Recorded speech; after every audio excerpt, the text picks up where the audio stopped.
44-13, Seattle humiliated the Saints and shook Lumen Field like it was 2013 again. The crowd was deafening, and for a team that looked flat at home, that noise felt earned. Sam Darnold played calm yet fast football. Jackson Smith-Njigba, sick all week, still converted crucial downs, and rookie Torrey Horton's punt return turned the place feral. It felt bigger than a routine September win. To get why this one hit so hard, you have to rewind to how shaky the first 2 weeks were. What pressure were the Seahawks carrying into this matchup that made this eruption possible? That's how you start games, okay? And we finished it right.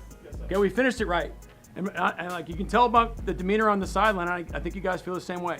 But we understand and we believe and we know what we're capable of. There's room for growth there, okay? Like defensively, our decisions. We talk about Seattle didn't coast into week 3 feeling invincible. The first 2 games exposed soft spots that had fans fidgety. A narrow escape in week 1 and a flat loss in week 2 left questions hanging over both lines. Mike McDonald's defense seemed pretty hesitant against play action, and tackling angles turned easy stops into chunk plays. On offense, protection wobbled just enough to stall promising drives. It wasn't a disaster, but it didn't look like a contender either. Okay, like defensively, our decisions. We talk about living on the edge. Okay, we're going to go look at some of those drives and how they got extended.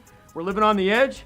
Some of those things are cost doing business. Some of those things we got to learn from and grow from, okay? Because those are the things that are going to win us games in the future. Everybody agree with that?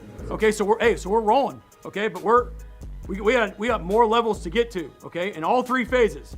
Everybody agree with that? That's a hell of a job, man. Here we go. Hawks on 3. 1, 2, 3. Hawks! Inside the locker room, veterans admitted they felt the weight. Lumen Field is supposed to be a fortress, yet even home games hadn't carried the same edge. That tension set the tone all week. Practice reports describe McDonald turning the sessions up. He showed more situational drills, faster tempo, and sharper communication. Coaches stopped hiding behind cliches and made adjustments that showed up on Sunday. The Saints came in 2-0, and they were confident and balanced. Besides, their defense had been opportunistic, and Derek Carr had efficient weapons around him. This wasn't a soft opponent, and that said, another slip would confirm the Seahawks were paper tigers. Players felt that talk. DK Metcalf even brushed off questions midweek with a clip, "We'll handle business." You could sense the locker room was done hearing about inconsistency. Your host, Will Ortner, and your Seattle Seahawks just beat the brakes off the New Orleans Saints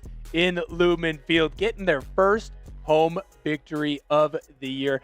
Absolutely love that from our ball club. And honestly, this one was over by the second quarter, and that's the way it needed to be so you could rest some of your starters. So when Sunday arrived, the energy around the stadium was edgy, not celebratory. Fans weren't sure which version of their team would show. That unease made the opening drive matter more than usual. Then the Seahawks started fast. Every snap looked crisp and every read decisive. You could feel the environment from anxious to buzzing. If Seattle wanted to change the conversation, this was the moment. What adjustments turned all that early pressure into a 44-13 beatdown? Seattle didn't wait for the Saints to fall apart. They took control on purpose. The offense came out looking unrecognizable from the sluggish unit in week 2. Sam Darnold got clean. Simple reads instead of a crowded mess. Pre-snap motion pushed New Orleans to show its hand, and Darnold hit Jackson Smith-Njigba and Tyler Lockett before the rush even sniffed him. Once the secondary started creeping up, Kenneth Walker cut through the middle like a blade. Up front, protection finally held. The tackles got help on the edges, and Darnold stood tall without that nervous shuffle we saw last week.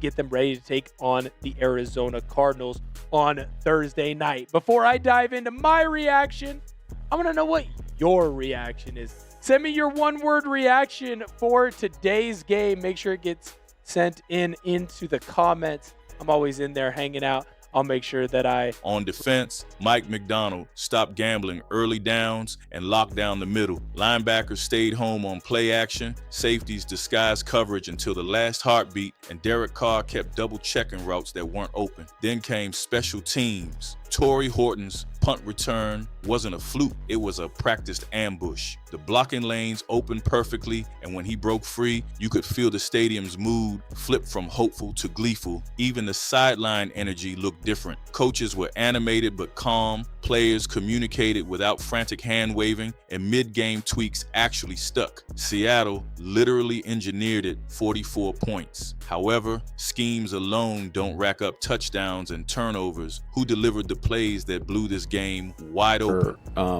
When you play with the light boxes, which is what we do a lot, somebody's got to take two. And that's why, the 1.09 that gets you to 12 is important. And you also have, you can't just be cookie cutter.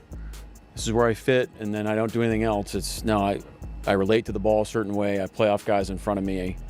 We're trying to be aggressive up front. Sam Darnold looked like a quarterback who finally trusted what he saw. His touchdown to Lockett on 3rd and long wasn't flashy, but it broke New Orleans' confidence early. Jackson Smith and Jigba fought through a week of illness to keep drives alive. Every catch felt like a small dagger that kept on moving chains and stealing momentum. Tyler Lockett stayed the reliable heartbeat, finding soft spots and turning routine grabs into drive-extending plays. Kenneth Walker punished defenders with hard, angry runs. You could hear the pads pop when he cut inside and dragged tacklers. Rookie Torrey Horton turned special teams into a highlight reel, flipping field position and sparking that punt return eruption. On defense, Boy Mafe and Uchenna Nwosu chased Derek Carr out of rhythm. Their pressure didn't always show up as sacks, but it pushed, rushed throws that became incomplete or worse. Devin Witherspoon blanketed receivers so tightly that Carr avoided his side for stretches. Veteran Bobby Wagner set the tone in the middle, diagnosing plays before they unfolded and cleaning up anything that leaked through. His sideline-to-sideline pursuit kept Alvin Kamara from turning small gaps into big gains. This was an ensemble flex. Each of these moments fed the others, creating that snowball that buried New Orleans. The game was, however, not just about execution, but attitude. What did this dominance reveal about Seattle's identity going forward? By the third quarter, Lumen Field felt alive in a way it hadn't all season. The crowd was loud but not frantic. They were keyed in on every play.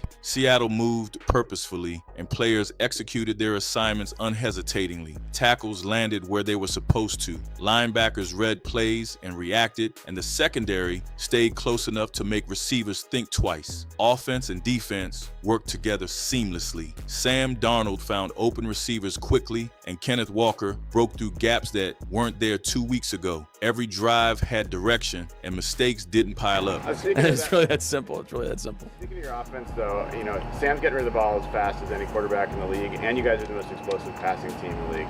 As a defensive mind, how hard is it to have a guy get rid of that quickly and still be explosive? Yeah, it's like the layup question of the century. It's hard.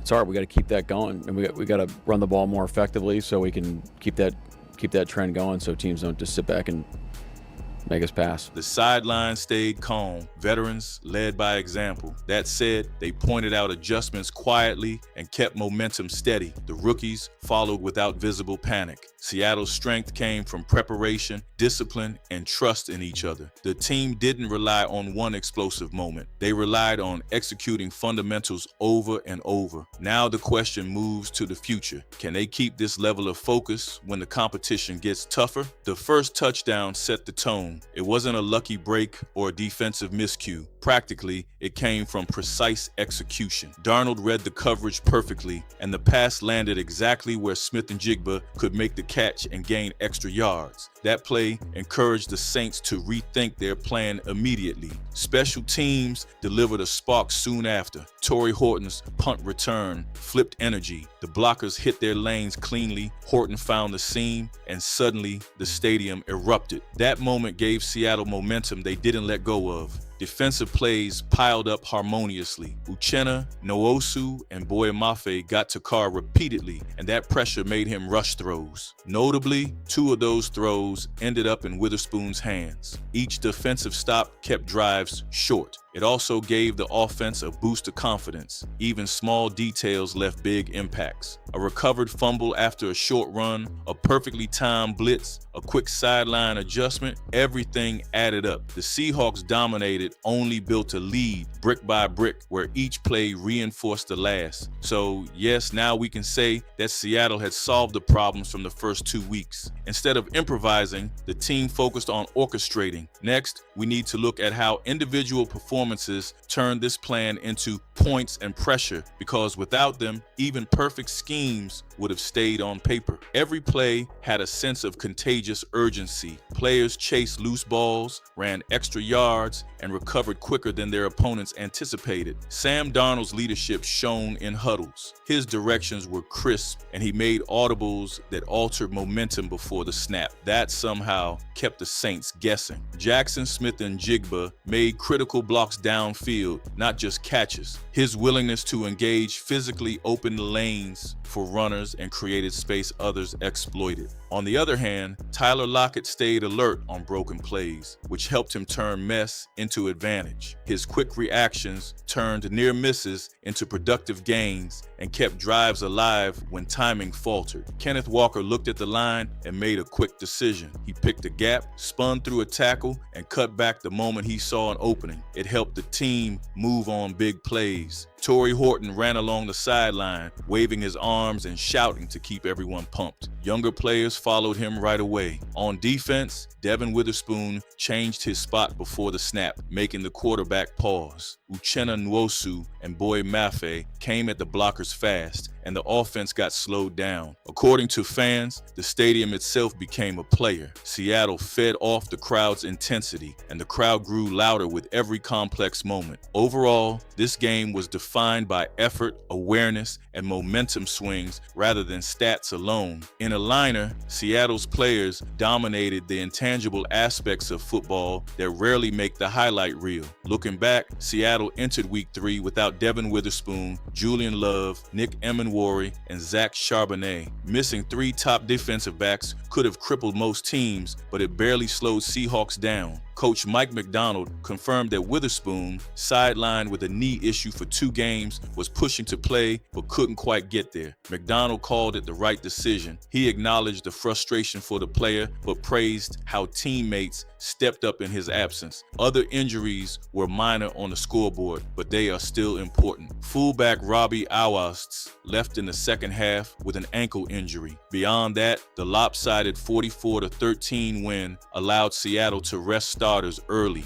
Injury update is Robbie Utes has an ankle. So Josh Jones has an ankle. So we'll see how that goes over the next few days. Variety sprained ankles? Or? Yeah, we'll see over the next couple days. Mike, you mentioned Carl Scott a couple times with higher up DBs. He was one of the few guys that was here before he got here. I'm sorry, who's Carl that? Scott.